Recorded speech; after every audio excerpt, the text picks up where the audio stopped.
வணக்கம் அமித் சார். வணக்கம் சார். வணக்கம். வணக்கம் சார். மீனாட்சி. மீனாட்சி. வணக்கம் மீனாட்சி சார். வணக்கம். நிறைய பேருக்கு ஒரு சந்தேகம் இருக்குது. உங்கள் நண்பர் குற்றச்சாட்டில் இருக்கார், விசாரணை நடக்குது, தீர்ப்பு நீங்கள் சொன்ன மாதிரி நீதிமன்றம் தான் சொல்லணும், அதில் எந்த இதுவும் இல்லை. இவ்வளோ வருஷம் நீங்கள் நண்பராக இருக்கும்போது அவர் என்ன தொழில் பண்ணார், சட்ட விதி இல்லாமல் மறைமுகமாக என்ன தொழில் பண்ணாருன்னு அது உங்களுக்கு தெரிஞ்சிருக்க வாய்ப்பு இல்லை. ஆனால் அந்த பணம் அப்படிங்கிறது வெளியே வரும்போது உங்களுக்கு எந்த இடத்துலையுமே சந்தேகம் வரலையா? இவ்வளோ பணம் எப்படி வந்தது, அவர் பின்னணி என்ன? ஏன்னா இவ்வளவு நெருக்கமாக இருக்கும்போது எந்த இடத்துலையோ எந்த காலகட்டத்திலையும் அந்த சந்தேகம் உங்களுக்கு வரலையா? இந்த கேள்வியை லைக்காவுடைய ஓனர்கிட்ட என்னைக்காவது கேட்டீங்களா? சுபாஸ்கர்கிட்ட என்னைக்காவது கேட்டீங்களா? அவங்க ஒரு சட்ட ரீதியாக ஒரு தொழில் ஒன்று பண்ணுதாங்க லைக்கான்னு. அவருக்கு என்னென்ன பிரச்சனைலாம் யூரோப்பில் இருக்குன்னு தெரியுமா உங்களுக்கு? அப்புறம் ஒரு பெரிய கார்பரேட் கம்பெனி வந்தால் கேட்க மாட்டீங்க, தனியார் வந்து என்ன மாதிரி ஆள்கிட்ட கேட்பீங்கன்னா என்ன நியாயம்?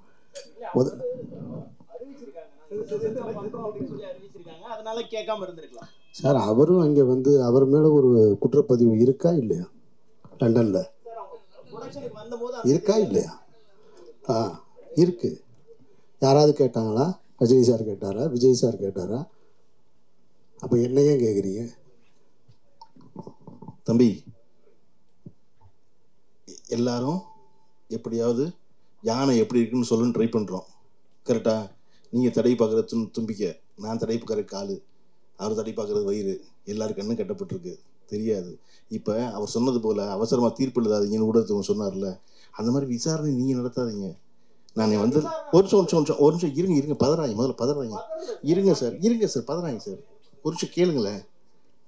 நீங்கள் அவசரமாக இப்போ சொன்னீங்க இல்லையா, அவர் சொன்ன போல் தயாரிப்பு படம் அது இருங்க, அந்த தயாரிப்பு பதிலாக சொன்னுமே சொல்லணும். உயிர் தமிழுக்குன்னு ஒரு படம், அந்த படம் முடித்த உடனே உங்களுடைய கேள்வியில் பூரா அதை நோக்கி திரும்புங்கிறதுனால அவராக முன் அதெல்லாம் சொல்கிறாரு. இப்போ மறுபடியும் ஆதம்பாவா பிரச்சனையுமா இருக்கும். டேய், என் படம் வியாபாரம் ஆகலை, கெடுக்கிறாங்கன்னு சொல்லிக்கிட்டு இருக்கேன், அதை எல்லாத்தையும் விட்டுவிட்டு இவங்க என்ன பேசிக்கிட்டு இருக்காங்க பாருன்னு அவர் மைண்ட் செட்டு பூரா இருக்கும். நம்ம ஒரு ப்ரெஸ் மீட் நடத்தி வச்சுக்கிட்டு இருக்கோம், இங்கே ஒரு விசாரணை நடத்திக்கிட்டு இருக்காங்க. நல்லா கேளுங்க. நாளைக்கு இன்னும் அமீர் தொடர்ந்து பார்த்துட்டே இருப்பார். நாளைக்கு தனியாக ஒரு ப்ரெஸ் மீட் வச்சு இதை பூரா நடத்தி பேசிடுவோம். இதை தொடர்ந்து பேசி வச்சோம், அவர் சொல்லிவிட்டோம். இதை தொடர்ந்து பேசி முடிவுக்கு வராத பேச்சு, புரியுதா? கிண்ணமும் அறமும் தெரிஞ்சாதான் கிண்ணம் தெரியும், அறமும் தெரிஞ்சா கிண்ணம் தெரியுமா? ரெண்டு பேரும் மாறி நீங்கள் ஒரு கேள்வி கேட்க அவர் பதில் கிடையாது, அவர் திருப்பி ஒரு கேள்வி, பதிலுக்கு அவருக்கு ஒரு கேள்வி, இதுவே நடந்துக்கிட்டே இருக்குது கடைசியில். அதனால இப்போ என்ன வழினா, ஆதம்பாவா சொல்கிற மாதிரி, பாவா கரெக்டு தானே? ஆமாம், எப்படியாவது அடுத்த 10ஆம் தேதிக்குள்ளே மிச்ச ஏரியா வியாபாரம் பண்ணணும். இந்த படம் ஒரு காமெடி படமாக எடுத்து வச்சுருக்கோம், அந்த வேலையை பார்த்துருவோம்னு நினச்சிக்கிட்டு இருக்காரு. ஒரே ஒரு தடவை அமீர் சொல்லிட்டோம், அதை வளர்த்துக்கிட்டே இருக்காதிங்க. காரணம் முடிவுக்கு வராதுன்னு நான் சொல்கிறேன். அப்புறம் இல்லை வளர்ப்பீங்க, நான் வளங்க ஒன்றும் இல்லை. 3 மணி நேரம் உட்காந்துருந்தேன், இன்னொரு 3 மணி நேரம் உட்காந்துருக்க மாட்டேனா? நல்லா உட்காந்துருப்போம், எல்லாரும் உட்காந்துருப்போம். கேளுங்க.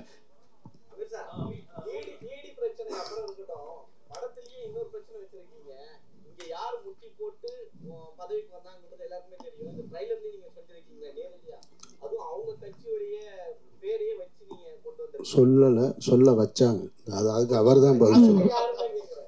அவர் தானே எழுத்து தயாரிப்பு இயக்கம்னு போட்டிருக்காரா இல்லையா? அவர்கிட்ட தான் நீங்கள் கேட்கணும்.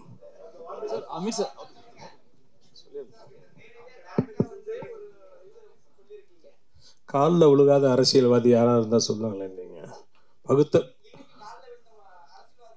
என்னைக்குமே விழுகிறாங்க. பகுத்தறிவு பேசுகிற கட்சியாக இருக்கட்டும், சுயமரியாதை கட்சியாக இருக்கட்டும், அங்கேயே தலைவர் காலில் விழுகிறத நீங்கள்லாம் பார்க்கலையா? நீங்கள் அந்த நேரத்தில் அந்த காட்சி எடுக்கும்போது அப்படி ஒரு வசனம் தோணுச்சு, அதை படத்தில் வச்சுருக்கோம். மற்றபடி எந்த விதமான உள்நோக்கமும் இல்லை. சம்மந்தப்பட்ட நீங்கள் யாரை நினைக்கிறீங்களோ அவங்க பார்த்தா கூட சிரிச்சுட்டு போயிடுவாங்க, என் மேலே கோவம் வராது. அமீர் சார் இங்கே பரத் இங்கே. வணக்கம் தலைவா, ஒரே ஒரு கேள்வி மட்டும்தான், முடிச்சிருங்க தம்பி. அமைதியா இருந்தா கொஞ்சம் யாராவது ஒருத்தர் ஒருத்தரா கேள்வி கேளுங்க. மைக் கொடுத்திருக்கோம், மைக் உங்க கையில வந்ததுக்கு அப்புறம் கேள்வி கேட்டா நல்லா இருக்கும். தொடர்ச்சியாக படத்துல பல தளங்கள்ல பயணப்பட்டு இருக்கு அமீர் சார் கிட்ட. தொடர்ச்சியா பல தளங்கள்ல பயணப்பட்டுட்டே இருக்கீங்க. ஆனா ஒரு கலைஞனுக்கு சர்ச்சையின் செல்லப்பிள்ளையா ஏதோ ஒரு பழைய படத்துல இருந்து ஒரு சர்ச்சை வருது, இல்லைன்னா புதுசா இப்போ ஒரு சர்ச்சை, நீங்களே அது கிளாரிபிகேஷன் தானே நீங்க பேச வேண்டிய கட்டாயம். இது எந்த அளவுக்கு உங்களுடைய அந்த கலை, அதை நீங்க கான்சென்ட்ரேட் பண்ணக்கூடிய விஷயங்கள்ல பாதிப்பு ஏற்படுத்துது? அது எப்படி உங்களை சமரசம் இல்லாத என்னுடைய வாழ்க்கை தான் எனக்கு இவ்வளவு பெரிய சிக்கலை கொடுக்கறதா நான் நம்புறேன். நான் யாரோடையும் சமரசம் செய்ய தயாரா இல்லை. அதனால எனக்கு சிக்கல் இருக்கு, அதை நான் விரும்பி ஏத்துக்கிறேன், அவ்வளவுதானே. இதுல என்ன இருக்கு? நான் பிறருக்கு துள்ள தரேனா பாருங்க, என்னால் பிறருக்கு தொல்லைன்னு இது வரைக்கும் ஒரு செய்தி வந்திருக்கா?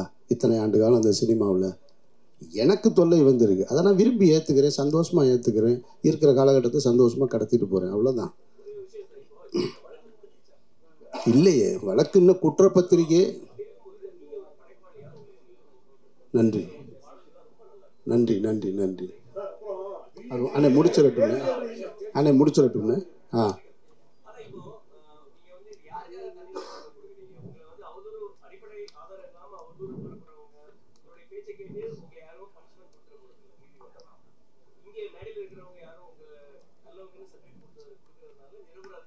இல்லை, நியாயமான பேச்சு. ஏன் கொடுத்தேன்னு கேட்குறீங்க. அதாவது நான் தொடர்ச்சியாக எப்பொழுதுமே பத்திரிகையாளர்களை சந்திக்கிறவன்.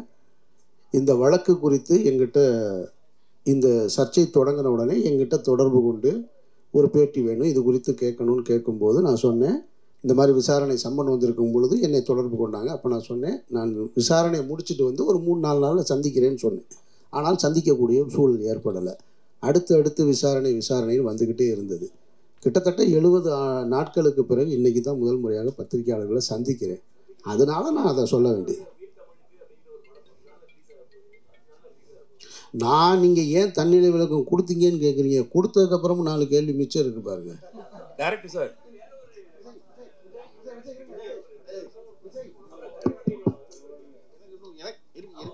நான் சும்மா வாழ்த்த வந்த இடத்துல என்னை மாப்பிள்ளை ஆக்காதீங்க. நீங்க யாரு? Director sir, director sir. ஆமா, தேசிய இருக்கு. ஓகே, உங்களுக்கு என்ன படம், என்ன மலர் பிடிக்கும் உங்களுக்கு? இல்லை சார், உங்களுக்கு பிடிச்ச ஒரு மலர். எனக்கு மல்லிகைப்பூ பிடிக்கும் சார். எனக்கு மல்லிகைப்பூ ரொம்ப பிடிக்கும். இருங்க சார், எனக்கு மல்லிகைப்பூ, ஐயோ எனக்கு மல்லிகைப்பூ ரொம்ப பிடிக்கும். ஐயோ, அதனால டைரக்டர் சார் ஒரே ஒரு क्वेश्चन உங்களுக்கு சார். ஏன்னா காசி ஆனந்தனுக்கு அது இருந்துச்சு, அதனால எனக்கு அது இருக்கு. காசி ஆனந்தனுக்கு இருக்கு, அது காசி ஆனந்தன் எழுதுனது. காசி ஆனந்தன் எழுதுனதை நான் கூட சொன்னது. டைரக்டர் சார், படத்தை வந்து பிசினஸ் பண்ண விடலன்னு சொல்லி நீங்க சொல்லியிருந்தீங்க. உங்கள்கிட்ட ஒரு ஆடியோ இருக்குன்னு வேற சொல்லியிருந்தீங்க. அதை நீங்க இப்போ சொன்னதே வந்து பெரிய சர்ச்சையாகும். இப்போ இதை பத்தி பேசுவாங்க யாரா இருக்கும் என்னன்னு. அதை நீங்க ஓப்பனா சொல்லிட்டீங்கனாலே அது முடிஞ்சிடும்ல. இப்போ யார் இவங்க தான் எங்களுக்காண்டி இது படத்தை வெளியிட பிரச்சனை பண்றாங்க அப்படிங்கிற மாதிரி. நான் யாரையும் பேரை குறிப்பிட்டு சொல்லலை. சம்பந்தப்பட்டவங்க ஒரு வேளை பதில் சொன்னாங்கன்னா நான் அதை வெளியிடுறேன். நான் என்கிட்ட இருக்கு, தனியாக வாங்க வெளியே, உங்களுக்கு தனியாக காட்டுறேன். Director sir, director sir, director sir, உங்களுக்கு ஒரு கொஸ்டின். டைரக்டர் சார்,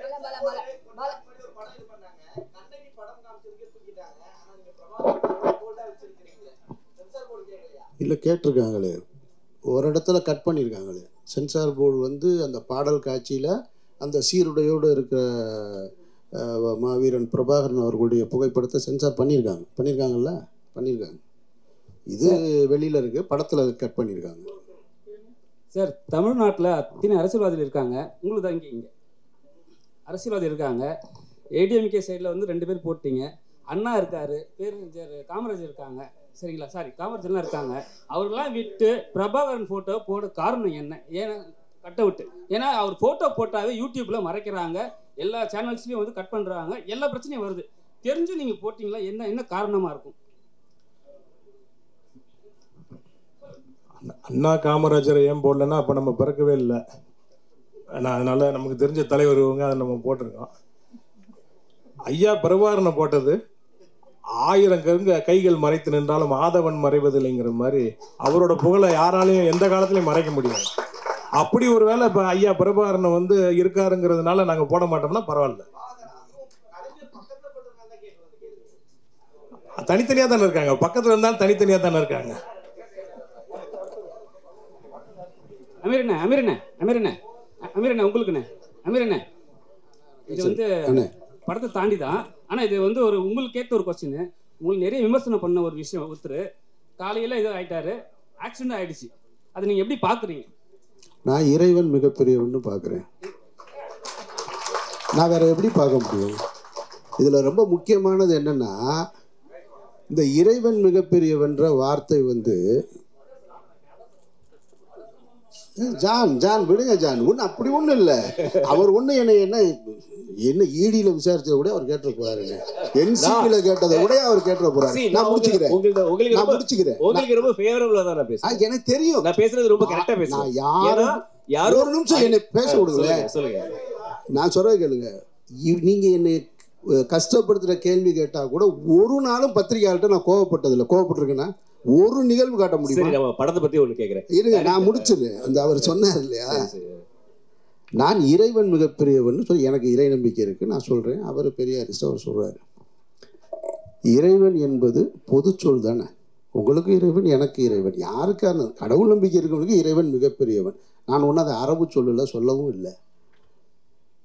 கேலியும் கிண்டலுமாக அதை யூடியூப்ல உட்கார்ந்துக்கிட்டு இறைவன் மிகப்பெரியவன் தெரியுமா அப்படி எதுக்கு இருக்கணும், இறைவன் மிகப்பெரியவன் அப்படின்னு ஆப்போசிட்ல ஒருத்தர் நக்கலுமா. எனக்கு என்ன தோணுச்சுன்னா, அப்போது ஒன்று மட்டும் எனக்கு தெளிவாக புரிஞ்சுது. அதை நான் இங்கே அரசியலாக பதில் சொல்லித்தான் ஆகணுன்றதுனால சொல்கிறேன். எப்போ பார்த்தாலும் பாரத் மாதா கி ஜெய் ஸ்ரீராம்னு சொல்லிக்கிட்டு இருந்த வாய் பூரா இறைவன் மிகப்பெரியவன் சொல்லிச்சு பாருங்க. அப்போ இறைவன் மிகப்பெரியவன் தான்றதை என்னால் உணர முடிஞ்சுது. அதுதான் நீங்கள் கேளுங்க. இப்போ நான் ஒன்று கேட்டு நீங்கள் பதில் சொல்லி கைதட்டும் போது இது வேற மாதிரியான ஒரு விஷயம். அதெல்லாம் ஒன்றும் இல்லை, நான் கேளுங்க. நீங்கள் பற்றி ஒரே ஒரு வாங்க கேளுங்க. அதம்பாவ டைரக்டர் தான். படம் வந்து ஒரு காமெடி, அதாவது பொலிட்டிக்கல் சட்டையர் அண்ட் காமெடி அரசியல் அப்படின்ற மாதிரி ஒரு விஷயம் சொன்னீங்க. ஆனால் பேனரில் வந்துட்டு பின்னாடி எல்லாருமே இருக்காங்க, அவங்க எல்லாம் காமெடி அரசியல் பண்ணவங்களா? இன்னைக்கு எல்லா தலைவர்களையும் வச்சுக்கிட்டு இங்கே இருக்கிற அரசியல்வாதி பூரா காமெடி தானே பண்ணிட்டு இருக்காங்க. யார் அரசியலுக்கு வந்தாலும் பின்னாடி தலைவர்கள் வைக்கிறது வழக்கம் தானே. என்னோட ஹீரோ என்ன அரசியல் பண்றாரு படத்துல பாருங்க. இது ஒரு கம்ப்ளீட், இது ஒரு காமெடி படம். இது ஒரு காமெடி படம். அதை மைண்டில் வச்சுக்கிட்டு படம் பாருங்க. அதுக்கு மேலே உங்களுடைய விமர்சனத்தை உங்களுக்கு பிடிச்சிருக்கு பிடிக்கலன்னு நீங்கள் பேசுங்க.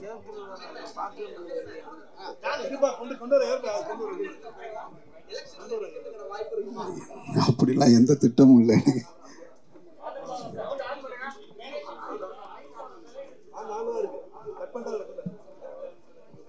அவருடைய அறிவுரை இருந்தது, நான் மனப்பூர்வமாக ஏற்றுக்கிட்டேன், கேட்டேன், அதை நான் செஞ்சுருக்கேன். ஹலோ சார், இந்த பக்கம் சார், இந்த பக்கமும் கேள்வி கேட்க நிறைய பேர் இருக்காங்க சார். உங்களுடைய இடது பக்கத்துலையும் கேள்வி கேட்க நிறைய படம் பாருங்க சார். மைக் இப்பதான் கிடைச்சிருக்கு. இப்போவே எல்லாம் சொல்லிட்டேன். அதாவது உயிர் தமிழுக்குன்ற டைட்டில் என்னை யாராவது அடிக்க வந்து ஐயா காப்பாற்றுங்கன்னு தமிழ் தான் சொல்கிறேன். பசிச்சா அம்மா சோறு போடுன்னு தமிழ் தான் சொல்கிறேன். என்னோட தாய்மொழி அது. எங்கேயோ இருந்து வடநாட்டிலேருந்து வந்து இங்கே நம்ம பிரதமர் வந்து தமிழன்னா பிறக்கலைன்னு எனக்கு வேதனையாக இருக்குன்றாரு. நம்மளுடைய மொழி, நம்மளுடைய கவிதையும் கற்பனையும் கலையும் நம்ம தாய்மொழியில தான் அது வரும். அதனால் டைட்டில் பாருங்கள், தமிழ், நாங்கள் தமிழோட விளையாடி இருக்கிறோம், கொஞ்சி இருக்கிறோம், கெஞ்சி இருக்கிறோம். நீங்கள் படம் பாருங்கள், உங்களுக்கு தெரியும், நீங்களும் அதை செய்வீங்க சார். இடியிலிருந்து நம்ம இப்போ படத்துக்கு வருவோம் சார்.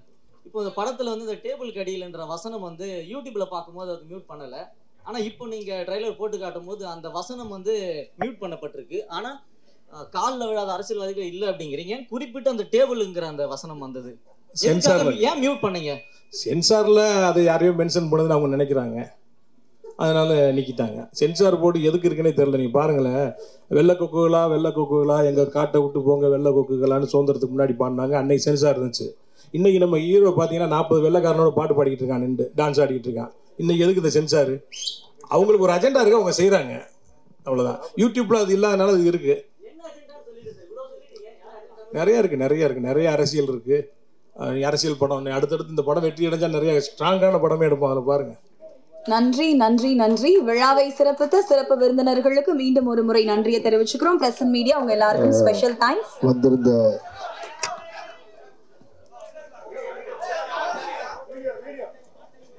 பின்னாடி வீடியோ ரெக்கார்ட் ஆயிட்டு இருக்கு, அதனால ஃப்ரண்ட் ரோல இருக்கவங்க கொஞ்சம் உட்கார்ந்துக்கோங்க.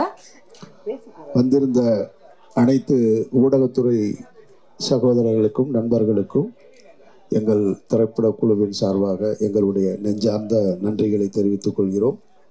படம் பாருங்க, உங்களுக்கு பிடிச்சிருந்தா உங்களுக்கு என்ன தோணுதோ அதுதான் விமர்சனம்.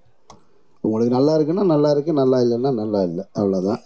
நன்றி. மீண்டும் ஒரு விழாவில் சந்திப்போம். நன்றி.